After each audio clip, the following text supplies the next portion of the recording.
আজকে আমরা বানাবো পিঠালি শাক।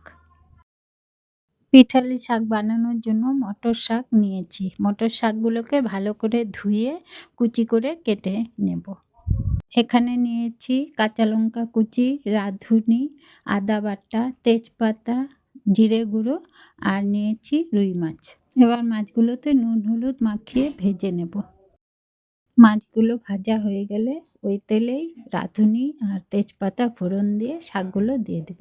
শাকটা একটু মজে গেলে কাঁচা লঙ্কা কুচি, হলুদ, লবণ, আদা বাটা, জিরে গুঁড়ো দিয়ে একটু শাকটা ভেজে নেব। শাক ভাজা হয়ে গেলে ভেজে রাখা মাছটা দিয়ে একটু ভাঙা ভাঙা করে নেব।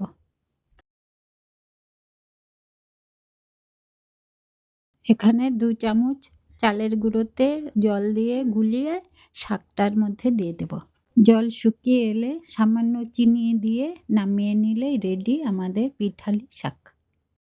আজকে আমার রান্নাটা তোমাদের কেমন লাগলো অবশ্যই কমেন্টে জানিও আর আমার চ্যানেলটাকে সাবস্ক্রাইব করে দিও নতুন নতুন রেসিপি পাওয়ার জন্য।